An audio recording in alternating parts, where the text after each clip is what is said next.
Hello there, beautiful family. Before we get into this, I'm going to apologize for looking a little like a drowned rat. I have just got out of the shower, and as often happens with me when these transmissions come through for you, they come through in some obscure places. Actually, in my team, they kind of laugh because they say that I have shower conversations. So it's not unusual, but it means that when something needs to be said, it needs to be said quickly.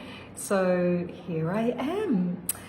Okay, so something that I wanted to share a little about today was what I would call our true work, our true purpose. I'd say that of all of the things when people come to work with me in ceremony and in groups, whenever we have a sharing circle, there's some consistent themes that come through. One of them is our self-doubt and our limitations. There's always and generally something around abundance, and another thing that people are often really longing to know and are looking for is their true work, their true purpose, their mission here in this life. And what if I was to tell you that your true purpose, your true work is not something that you came to do, but rather something that you came to be?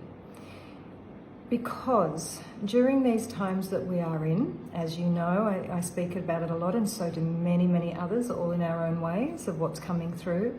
We are in times of enormous transition on this planet. Now more than ever, we are all being called forth to remember rather than discover.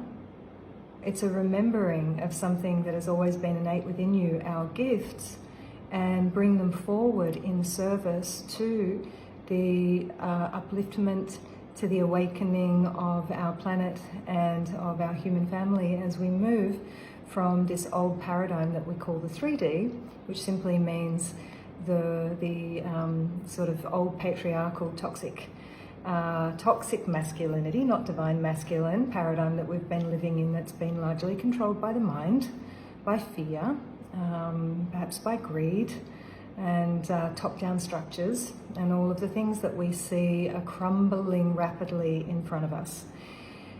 And we are moving into the fifth dimensional frequency, which is the frequency of the heart. That means being led by the heart. That means that our intuition is opening, our psychic senses are opening. As we know, and as I talk about a lot, as we make that transition, it can feel pretty wobbly. Sometimes we can feel super exhausted and all kinds of weird symptoms. I won't get into that because I talk enough about that. But here, I just wanted to dial us back in to this desire that I think many of us have right now to be in service. It's natural and normal for those of us that have been born onto the planet during these times, whether you're 20 or whether you're 50 or whether you're 70. I'm seeing it more and more consistently, and an expansion of people that are stepping into their wisdom and want to share it, essentially to be healers. And there can be, and often there is, this idea that for us to be of service or for us to be of value in these times, that we have to do something, meaning that we have to do something specific, like a healing modality or a healing art, like hands-on healing or ceremonies or working with medicine or, astrology or energy updates or whatever it might be. And whilst that is awesome and that is a part of it, and if that is natural for you and something that you want to step into, then I would suggest that you go for it. Don't hold yourself back. Whatever is coming through for you in whichever way you can share it, then do it. And we're moving beyond these competitive times where we think, oh, but that's mine and that's the way I do it. It's tricky because the ego wants to own things, right? But at the end of the day, the wisdom is universal, and we are dialing into it and interpreting it in our own way. And also, it's normal to have teachers who you may emulate. Some people do that. They emulate their teacher for a while until they get in their own groove and they dial into their own flavor, their own way, their own wisdom starts coming through. Anyway, I'm digressing, that's a whole other thing. But more importantly, what I wanted to encourage you to remember is that your true work, your purpose, is not something that you do, it's something that you are. It's something that you came to be. So it doesn't matter if you're an accountant, if you're a banker, if you're a mother, if you're a lawyer, if you're a healer in the traditional sense of the word, whatever it might be. Our work is to practice holding the frequency of the fifth dimension more and more and more through every action, interaction, thought that we have in our life, until we've practiced ourselves into that vibration so much that the vibration sticks. And our true purpose and our true work, I believe, is to be like a lighthouse for others. And if you think of a lighthouse, it doesn't go out there preaching or trying to change anybody or thinking that it has to do anything other than be solid, centered, still, and a beacon that shines from within to guide others, to show the way, not by doing. A lighthouse doesn't do anything, but simply by being. So next time you feel like you're not doing enough to be, contributing to everything that is happening, the big changes and shifts that are going on in the planet, know that you are doing more than enough by tending to your own healing, by tending to your own frequency, tending to your own vibration, tending to how you choose moment to moment to interact with the people around you through kindness, through compassion, through care. And you can shift, I know you know this, you've done this a gazillion times, I'm sure, where you can shift somebody's entire state just through your kindness, right? I love doing it. I almost get a bit of not a kick out of it in a way of like, trying, but it's very reaffirming, I should say, to see how just by being super kind and consciously expanding your energy and consciously expanding your light can really affect others. And it's also to know that when you are going through challenging times, when you're integrating frequencies and things are feeling sticky, icky, stuck, and you're feeling in wipeout, then pull back. It's totally okay to not be okay.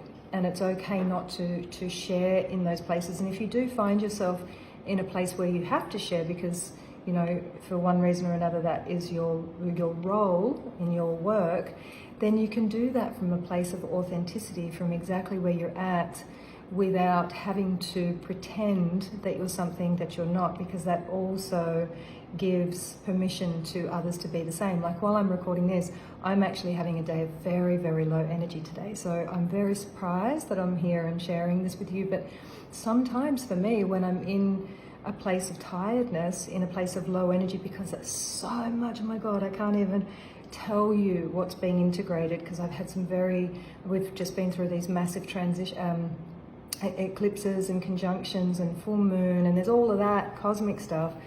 And then I was in Gunung Padang, and then I've been doing some very specific body work to anchor these new frequencies in. So the physical body needs time to catch up. I'm also about to bleed. I'm a woman, so there's that on the physical level too. So rather than pretending that I'm like, yeah, or rather than, having to withdraw completely, I'm showing up saying it's okay to be tired. It's okay not to be okay, because you will be okay. Everything is moving through. So trust in your gifts, trust in your path, trust in your wisdom. Trust that before you came here, you knew exactly why you were coming.